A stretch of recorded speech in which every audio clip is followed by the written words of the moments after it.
कार्यक्रम हवा महल।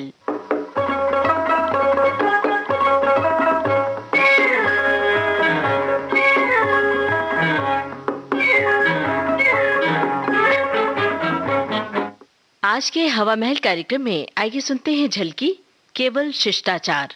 लेखक और निर्देशक गुरुमीत रामल मीत।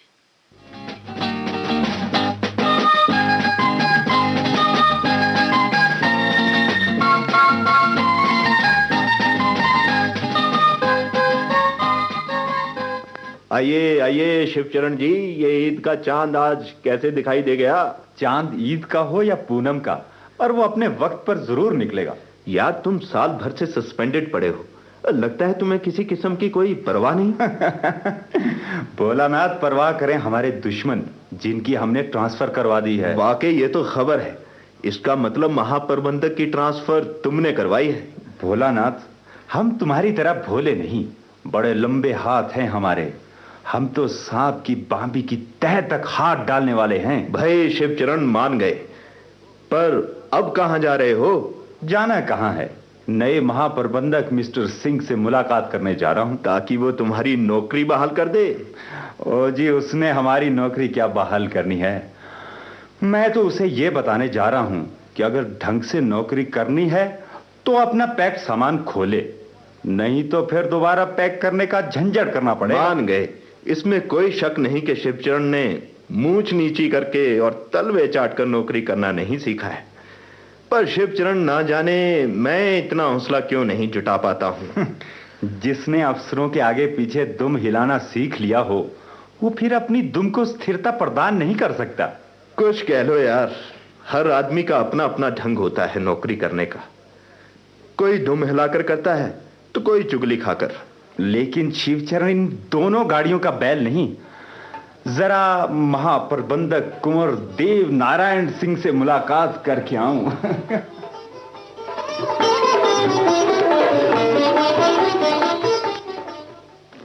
सोनू के डैडी, क्या कुछ सुना? ऐसा क्या सुनाना चाहती हो जिसके सुने बिना मेरी पाचन क्रिया ठीक नहीं रह सकती? वो तो मैं भली भांति समझूं कि अगर तुम्हें पता होता और मुझे पता ना होता तो मुझे बताने सिर के बल दौड़े आते। तो फिर जानबूझकर मेरी जानकारी पर क्यों शक कर रही हो? कोई खास खबर है तो फिर जल्दी से बताओ ना। क्या आपने वाकई नहीं सुना कि जो शिवचरण 1 वर्ष तक सस्पेंड रखा गया है, वो अगले हफ्ते फिर बहाल हो रहा है? भाई मान गए शिवचरण को। किस बात के लिए? उसने वो कर दिखाया जो वो कहता था। वो बात नहीं जो आप समझते हो कि नया महाप्रबंधक शिवचरण की धमकी में आ गया होगा। मुझसे ही तो वो मिलकर गया था। उसने महाप्रबंधक की बदली करवा देने की ऐसी धमकी दी कि उसे शिवचरण को बहाल करना पड़ रहा है। आप भी भोले के भोले ही रहे। हाथी के दांत खाने के और दिखाने के और। तो फिर सच्चाई क्या है जिसका मुझे ज्ञान नहीं? पैसों का एक बहुत बड़ा पैकेट वो सिंह साहब को भेंट करके आया है। क्या ये सच है? बिना आग के धुआं नहीं निकलता जनाब। अजीब बात है, जिस बात की निगम में किसी को भनक तक नहीं, उसकी यहाँ सारी कॉलोनी में चर्चा है। क्योंकि वो रिश्वत घर पर देकर गया है, तो फिर खबर भी तो घर से ही निकलेगी। अगर कुंवर नारायण सिंह खाने पीने के शौकीन हैं तो फिर मैं ही क्यों कर पीछे रहूं? शुक्र है जो मेरे निर्देश के बिना ही आपको ये बात सूझ गई है। ये तो सब जानते ही हैं कि पहले वाले महाप्रबंधक ने बिना बात के ही मुझ पर अनुशासनहीनता का इल्जाम लगाकर मेरी इंक्रीमेंट बंद कर दी थी। तभी तो मैं कहती हूँ कि बहती गंगा में हाथ धोने से ही पुण्यों का फल मिलता है। अगर सस्पेंडेड शिवचरण बहाल हो सकता है तो कुछ दे देकर आपके इंक्रीमेंट का छोटा सा काम क्यों नहीं हो सकता? वाह, तब तो 3 साल की वेतन बढ़ोतरी एक साथ 180 रुपए मिल जाएगी।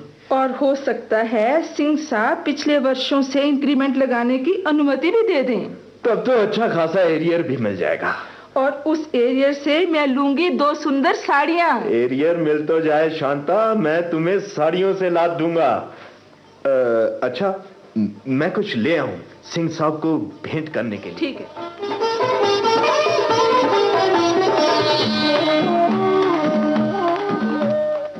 May I come in, sir? Yes, come in. कहो कैसे आना होगा? सर, बस यूं ही केवल शिष्टाचार के लिए। पर ये इतना बड़ा बैग कहाँ लिए आ रही हो? सर कहा ना, just for a courtesy call. Oh, तो आप आए हैं just for courtesy call and also with courtesy mall. कहा ना सर, केवल शिष्टाचार के लिए है। क्या नाम है आपका? जी नैन्सी। नैन्सी जी, सॉरी, आपको शिष्टाचार के लिए सुबह ही सुबह मेरे घर आना पड़ा। नहीं नहीं सर, आप तो बड़े आदमी हैं, ज्यादा दिन चढ़ते ही आप व्यस्त हो जाते हैं। मैडम नैन्सी, ऐसी बात नहीं, व्यस्त तो मैं सुबह 7 बजे से ही हूँ। ओह, ये भी आपने ठीक कहा।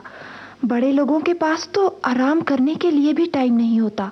हाँ, कार्यालय के काम के लिए तो मैं हर वक्त हाजिर हूँ, लेकिन ये जो केवल शिष्टाचार के लिए लोग आते हैं, उससे मेरे आराम में जरूर खलल पड़ता है। सर, इसका मतलब मैंने नहीं नहीं मैडम, आप सर, आप मुझे मिस नैन्सी कहकर भी पुकार सकते हैं, क्योंकि आप अभी मिस ही। जी सर। That's good. तो मिस नैन्सी, मैंने आपके आने का बिल्कुल माइंड नहीं किया, ना ही आपने मुझे डिस्टर्ब किया है। मैं तो उन लोगों की बात कह रहा था जो आपसे भी पहले आ चुके हैं। Oh, it's so kind of you sir. पर आपने ये सब इतना कुछ लाने की क्यों तकलीफ की? नहीं नहीं सर, ऐसा कुछ तो नहीं। आप कहती हैं ऐसा कुछ ज्यादा नहीं, लगता है 2 डिब्बे मिठाई के हैं, एक बड़ा सारा पैकेट अलग है, और ये एक छोटा सा भी पैकेट है। ये सब क्यों? सर, अपने से बड़ों की गुड विशेस लेने का छोटों को भी तो हक है। मेरी गुड विशेस तो सबके साथ हैं। तभी तो सर मैं भी न्यू ईयर की मामूली सी भेंट ले आई। New year? आप ये क्या कह रही हैं? वर्ष के 2 महीने गुजर चुके हैं, क्या अभी भी न्यू ईयर है? सर माफ करना, 31 मार्च तक न्यू ईयर माना जाता है, और फिर इस वर्ष आपसे ये पहली मुलाकात है। अगर आप इस हद तक सोचती हैं तो रियली आपकी बहुत अच्छी भावना है। ठीक है, थैंक यू वेरी मच। हाँ, आपकी मुलाकात की बात से मुझे ख्याल आया। जी सर, क्या ख्याल आया? सब लोग बारी बारी मिलने घर पर आ रहे हैं। मेरा ख्याल है परसों को एक गेट टुगेदर हो जाए, सब एक साथ बैठेंगे भी और मुलाकात भी हो जाएगी। ओह थैंक यू सर, ये तो आपकी जरा नवाजी है। आपके लिए चाय के लिए बोलूं या कॉफी के लिए? नहीं नहीं सर, थैंक यू, मैं दोनों ही नहीं पीती। सर, मैं सोचती हूँ कि परसों को तो आपने सबको बुलाया है, और उस दिन आपसे बात नहीं हो पाएगी। ऑफिस में भी आप सारा दिन बिजी रहते हैं, वो इसलिए सर वो हाँ हाँ, कहो ना, संकोच कैसा? सर, मैंने 5 साल रिसेप्शन में काम किया है, और अब पिछले साल से मुझे टाइपिंग में लगा रखा है। काम ही करना है, कहीं कर लिया, फिर इंसान को हर सीट का अनुभव हो तो अच्छा है। नहीं सर, वो तो ठीक है, पर जो पहले महाप्रबंधक थे, ये सब उन्हीं के कारण हुआ है।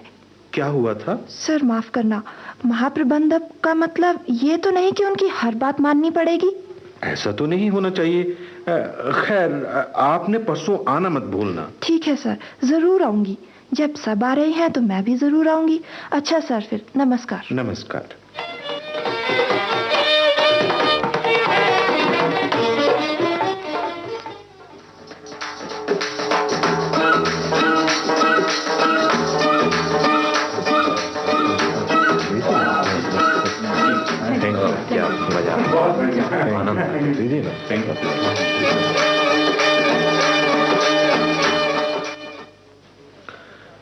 तो शिष्टाचार के नाते मैंने आप सबका धन्यवाद तो कर दिया, पर शिष्टाचार के ही नाते मेरा भी परम कर्तव्य बनता है कि इस शुभ अवसर पर आपको भी कुछ भेंट करूं। साहब जी, आप ये क्या कह रहे हैं? आपने इतनी अच्छी पार्टी की है, सबने पेट भर कर खाया है, और क्या चाहिए हमको? सर जी, भोलानाथ ने बिल्कुल ठीक कहा। मिठाइयाँ एकदम बढ़िया किस्म की थी, बहुत स्वादिष्ट नमकीन और बढ़िया किस्म के फल थे। Really sir, we have enjoyed the party. इसमें कोई शक नहीं कि आप लोगों ने पार्टी का खूब आनंद उठाया। आपको खाने पीने की चीजें भी अच्छी लगी। इट्स बट नेचुरल, क्योंकि अपनी चीज किसे अच्छी नहीं लगती, खासकर खाने पीने की। सर, आपने ये भी ठीक कहा, निगम के महाप्रबंधक होने के नाते हम सभी तो आप ही के हैं, और पार्टी की सब चीजों को हमने अपनी समझकर खाया है। लेकिन मिस नैन्सी जी, मैं वास्तव में कह रहा हूं कि आप लोगों ने जो कुछ भी खाया पिया है, वो सारा सामान आप लोगों का ही था। मैंने तो अपनी जेब से एक पैसा भी खर्च नहीं किया, यहाँ तक कि चाय और कॉफी भी अपने से नहीं पिला सका। आप एक दूसरे के चेहरे को आश्चर्य से मत देखिए, मैं अभी आपको स्पष्ट कर देता हूँ। भोलानाथ जी, जी आपके गांव में आपकी कितनी जमीन है? जी जमीन जी जी जमीन जी क्या करते हो? साफ कहो ना कि 1 बीघा भी नहीं। जी ये आपको किसने बताया सर? मुझे किसने बताया इस बात को छोड़ो, मेरा प्रश्न है कि तुम्हारे गांव में तुम्हारी अपनी जमीन है कि नहीं, जो कि नहीं है। साहब जी, जब आपको सच्चाई का पता चल ही गया है तो भला मैं कैसे झूठ बोल सकता हूँ? लेकिन शिष्टाचार के नाते 4 दिन पहले आप एक बोरी आलू की मेरे घर ये कहकर दे गए थे कि इस साल आपके खेतों में भरपूर फसल हुई है। जी हाँ सर। इसलिए एक बोरी मेरे लिए भी ले आए, जबकि सच्चाई ये है कि भोलानाथ जी खुद अपने घर के लिए मुश्किल से आधा किलो आलू रोज बाजार से लाते हैं। भोलानाथ को ऐसा इसलिए करना पड़ा ताकि 3 सालों से रुकी हुई इंक्रीमेंट लग सके। मिसेस शांता भोलानाथ जी? जरा ये लिफाफा तो खोलना। जी साहब जी, ये तो रुपयों से भरा पड़ा है। मैंने इसे पहले नहीं खोला था, मेरा ख्याल है इसमें कम से कम 10,000 रुपए जरूर होंगे। केवल शिष्टाचार के नाते ये भेंट श्री शिवचरण की ओर से आई थी ताकि इन्हें फिर से नौकरी में बहाल कर दिया जाए और ये एक बार फिर निगम में घुसकर लाखों का गबन कर सके। सर मेरा लिफाफा कल खोलिएगा प्लीज सर, नहीं तो मेरी सबके सामने बेइज्जती हो जाएगी। तो फिर खुद ही बता दो ना कि इन लिफाफों में क्या है। सर क्यों शर्मिंदा कर रहे हैं सर? नहीं बताओगी तो फिर मुझे ही बताना पड़ेगा। नहीं सर, मैं तो ये तुच्छ सी भेंट लाई थी। ये 2 साड़ियाँ और एक शॉल थी, ये तो मिसेस सिंह के लिए है, आपके लिए तो। ताकि आपको फिर से रिसेप्शन में लगा लिया जाए, क्योंकि सब लोगों को आप बता सकें कि आप इस निगम में डायरेक्टर के पद पर कार्य कर रही हैं और लोक संपर्क के बल पर आप व्यक्तिगत लाभ उठा सकें, जैसा आप पहले करती रही हैं। सॉरी सर मुझे माफ कर दीजिए। साहब जी मुझे भी क्षमा कर दो सर। साहब जी, मैंने तो इन्हें बहुत समझाया था ऐसा ना करने के लिए। साहब जी, वो तो शिवचरण की नकल करके शिष्टाचार निभाया था। आज तक निगम में जितने महाप्रबंधक आए हैं मैं तो सबको इसी ढंग से पटाता आया था, लेकिन सब महाप्रबंधक एक जैसे नहीं होते। 3-4 लोगों के ये तो मैंने सिर्फ उदाहरण पेश किए हैं, बाकी सब लोग भी ना जाने क्या क्या मुझे, मेरी पत्नी को, मेरे लड़के लड़की को दे गए हैं, वो भी केवल शिष्टाचार के नाते। ऐसा शिष्टाचार मुझे पसंद नहीं। प्लीज उस कमरे में से अपने अपने लिफाफे और पैकेट ले लो। मैं भी आपसे केवल शिष्टाचार के नाते कह रहा हूं, भविष्य में सावधान रहना।